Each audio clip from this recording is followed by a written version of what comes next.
السلام علیکم ناظرین، سبسکرائب کریں قرآن حدیث انفو چینل کو اور بیل آئیکن کو دبائیں تاکہ جب بھی ہم ویڈیو اپلوڈ کریں تو آپ کو نوٹیفیکیشن مل جائے۔ تو جس علم سے انسان کو اپنے اسوہ اور قدوہ اور نمونے کی معرفت حاصل ہو، وہ علم اللہ کو پسند ہے۔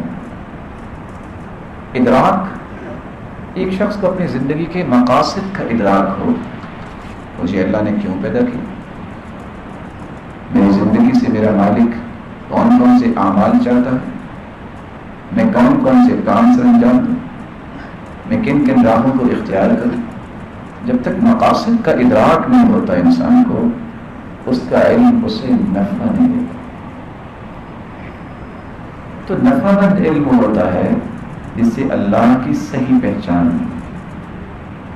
جس سے رسول اللہ صلی اللہ علیہ وآلہ وسلم کی صحیح معرفت ہو، اس کے مشن کی معرفت ہو، جس سے انسانی زندگی کے مقاصد بالکل عیان ہو جائے کہ ہاں یہ میرا مقصد حیات ہے، اس پہ میں کوئی کمپرومائز نہیں کر سکتا، مجھے توحید پہ کاربند ہونا ہے، میں شرک کے قریب نہیں جا سکتا، مجھے عبادات کی پابندی کرنی ہے، میں نماز نہیں چھوڑ سکتا، مجھے خیر خواہی کرنی ہے،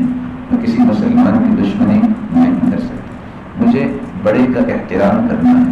میں ان کی تقریر اور ان کی عزت میں فرق نہیں لا سکتا، مجھے چھوٹے پہ شفقت کرنا ہے، میں اس اپنے عالی فکر کو نہیں چھوڑ سکتا، مجھے سچ بولنا ہے، میں جھوٹ کی طرف نہیں جا سکتا، مجھے عدل و انصاف کے ساتھ زندگی گزارنی ہے، میں دھوکہ دہی سے کام نہیں لے سکتا، میں امانت کو اپنی زندگی کی سب سے بڑی متاع سمجھتا ہوں، میں خیانت کے قریب نہیں جاؤں گا۔ یہ وہ ادراکات جو ہے جب انسان کو نصیب ہوتے ہیں تب جا کے اس کا علم نفع مند بنتا ہے۔ اور یہی وہ علم ہے جس کے بارے میں اللہ کے رسول صلی اللہ علیہ وسلم نے امت کو یہ حکم دیا، بلکہ کر کے دکھایا۔ کیا کر کے دکھایا؟ ان کی زوجہ مطہرہ سیدہ ام سلمہ رضی اللہ تعالی عنہ روایت کرتی ہے، ہر روز نماز پڑھنے کے بعد فجر کی، نئے دن کا آغاز ہو رہا ہے، اللہ کی عبادت کے بعد جب نئے دن کا آغاز کر رہے ہیں تو جس طرح بقیہ اذکار اور دعائیں اللہ کے رسول صلی اللہ علیہ وسلم فرمایا کرتے، ان میں ایک جامع دعا یہ بھی تھی، اللہم انی اسألک علما نافعا، یا اللہ میں تجھ سے سوال کرتا ہوں، کس بات کا سوال؟ علم کا سوال کرتا ہوں۔ کون سا علم؟ نافع، نفع دینے والا، جس سے میرے ایمان کو نفع ملے، میرے زندگی کے ایام کو نفع ملے، میرے گھر بار کو نفع ملے، میرے رشتہ داروں کو نفع ملے، اور میرے خاندان کو، میرے معاشرے کو نفع ملے، اور قوم و ملت کو نفع ملے۔ ورزقا